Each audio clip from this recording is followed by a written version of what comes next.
네, 안녕하세요. 전 이나강이라고 합니다. 일단 지금 아, 일단 저는 기업명, 그러니까 상장했을 당시에 그 해당 기업이 영위하고 있는 어떤 주력 사업, 그 주력 사업을 나타내는 키워드가 포함되었을 때 그렇지 않은 경우보다 주가에 더 긍정적인 영향이 있을 것이다라는 가설을 세워서 진행을 해봤습니다.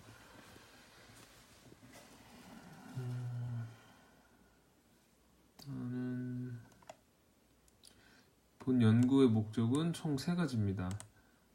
기업 상장 시 해당 기업의 주력 사업을 나타내는 키워드 포함 여부가 주가 수익률에 미친 영향을 분석을 해봤고요.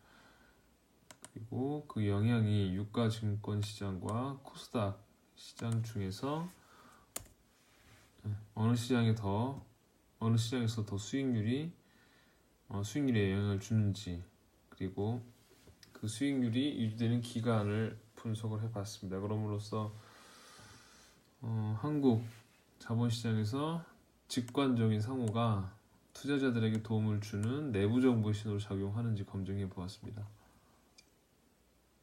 일단 데이터는 90년 1월부터 2017년 8월 사이에 그 등록되었던 기업들을 다 대상으로 했고요. 다만 중간에 상장 폐지가 되었더라도 일단은 포함을 시켰습니다.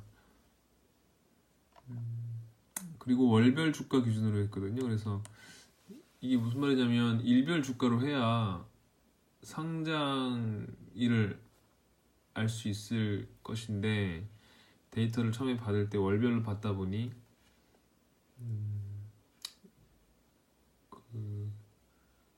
정확한 상장일을 알 수가 없었습니다. 이게 그래서 1월 21일 예를 들어서 보시면 조금 키울게요.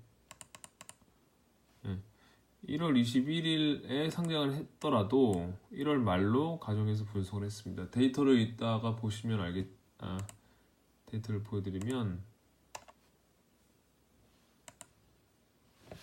이것도 조금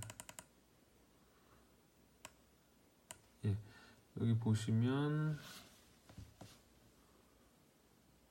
1월 31일, 2월 28일 한 달 기준인데 그 매월 말일날로 종가로 나오는 거라서 수정 주가긴 하지만 그래서 정확한 상장일을 알 수 없음을 양해 부탁드리겠습니다.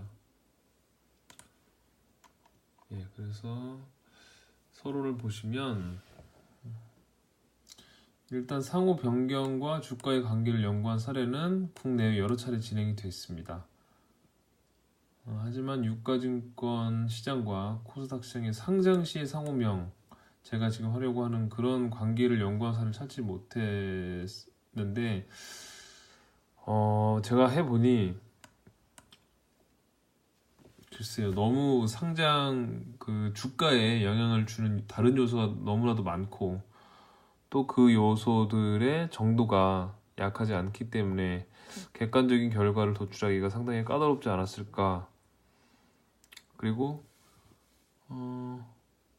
과연 그 결과가 신뢰할 수 있을까라는 생각이 많이 들더라고요. 그래서 아마 선행 연구자들께서 안 하신 것이 아닐까 생각이 듭니다. 일단 유사 선행 연구 검토를 보면 유사 연구라고 말씀드리긴 조금 어렵습니다. 왜냐하면 저는 상장 당시에 기업명을 대상으로 한 것이고 선행 연구됐던 것들은 기업이 사업을 해 나가면서 그 중간에 상호를 변경한 것이기 때문에 엄밀히 말하면 같지는 않습니다. 그래도 일단 봤는데요. 일단 90년 19개 상호 변경을 한 경우가 90년 19개, 93년 10개, 95년 36개, 2008년 110개로 이렇게 꾸준히 증가를 했고요. 그리고 2017년 작년에는 재작년 16년 대비 7% 증가한 106개를 기록을 했습니다. 사유별로는 회사 분할 합병이 41.5% 가장 많고요. 그리고 이미지 개선, 브랜드 가치 제고가 34%, 그리고 사업 다각화 또는 정체성 명확화, 이런 내용들이 그 뒤를 이었습니다. 최근에 상호 변경을 한 회사를 예시로 보면 회사 분할, 합병을 이유로 현대차증권이 포함된 44개사가 변경을 했고요. 다음에 이미지 개선을 위해서 DB금융투자가 포함된 36개사가 변경을 했습니다. 국내 연구 사례를 보시면 국외 선행연구 호우라고 읽어야 되나요? 82년도에 진행을 했었고 87년에 홀스키라는 분께서 또 했습니다. 많은 국내에도 이렇게 많은 분들이 송영균이라는 분도 하셨고요. 백혜원이라는 분도 진행을 했었고 오희장 그리고 현영아 님께서도 유사연구, 이완근 님께서도 이렇게 진행을 했습니다. 가설 설계를 보면 상장 시 기업의 주력 사업을 나타내는 키워드가 상호에 포함된다면 투자자들에게 불확실성을 해소하는 효과, 그리고 전망이 유명한 산업이라면 투자자가 해당 산업의 성장성을 높게 평가하는 효과가 주가 수익률의 상승으로까지 이어질 것으로 판단한다. 또한 수익률 상승이 발생하고 유지되는 기간 또한 검증이 필요할 것으로 보인다. 따라서 본 연구에서는 다음 가설을 검증한다. 가설을 설계한다 라고 고치겠습니다. 일단 가설 첫 번째는 상장 시 기업의 상호에 주력 사업을 나타내는 키워드가 포함되어 있을 때 주가 수익률이 더 높을 것이다 라는 가설이고요. 또 하나는 유가증권 시장이 코스닥 시장보다 수익률이 더 높을 것이다 라는 두 번째 가설입니다. 표본 선정을 보시면 FM 가이드의 데이터 가이드에서 받았고요. 아까 말씀드린 것처럼 90년 1월부터 17년 6월 말까지, 그리고 8월 말까지 자료를 받았습니다. 총 2,911개의 데이터가 수집이 되었었는데 일단 금융주 그리고 홀딩스 이런 그 키워드가 들어간 기업들은 다 제외를 했고요. 그리고 한자, 일본어 등 직관적인 의미를 전혀 알기 힘든 기업 또한 표본 대상에서 제외를 했습니다.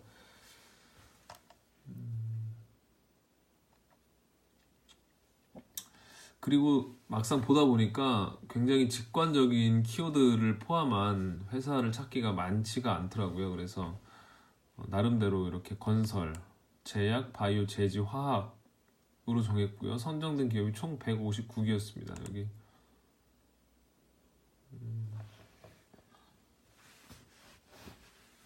보시면 나와 있는데요.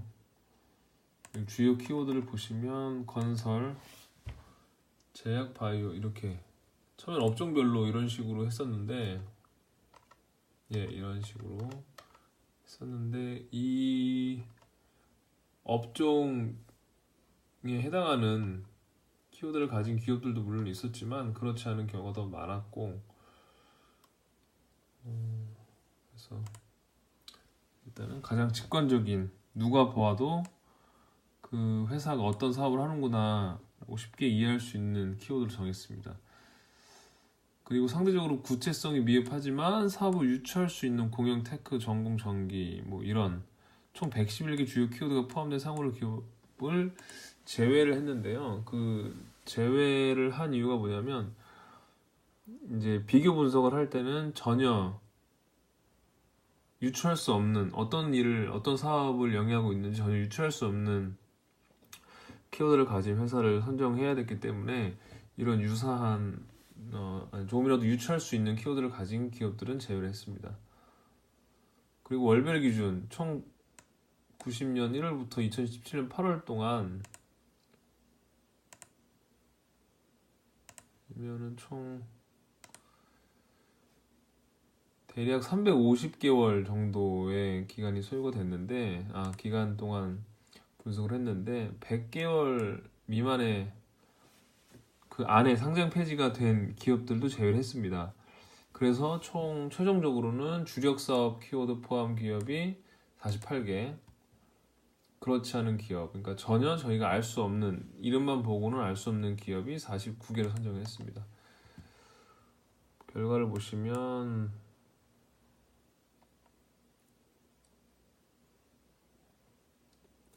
우선 키워드 포함 유무와 관계없이 2개월 후에 수익률이 가장 높았어요. 여기 2개월 보시면 2개월 차에 수익률이 가장 높았고, 그리고 키워드가 포함되지 않은 경우가, 키워드가 이 부분 키워드가 포함되지 않은 경우가 포함된 경우보다 압도적으로 수익률이 높게 나왔습니다. 여기 보시면 0.3, 18.3, 14.2가 키워드가 포함되지 않은 경우인데, 이와 같은 이유가 결과가 도출된 이유를 나름 생각을 해봤을 때는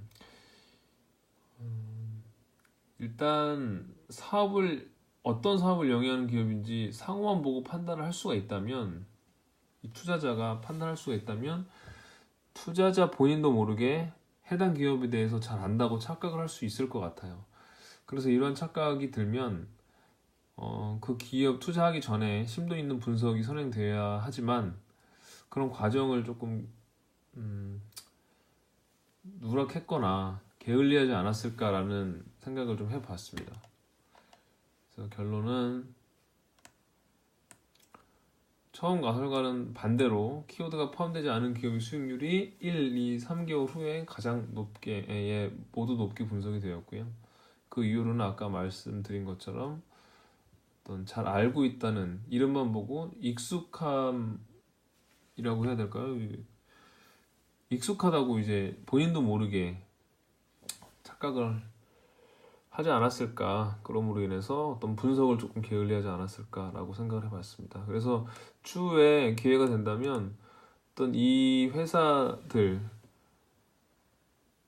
재무 성과도 같이 한번 분석을 해보는 것이 필요할 것 같습니다. 그래서 이 수익률이, 단기적인 이 수익률이 재무 성과와 더 연관이 있는지, 아니면 정말 어떤 키워드 때문인지 더 심도 있는 분석이 필요할 것 같습니다. 감사합니다.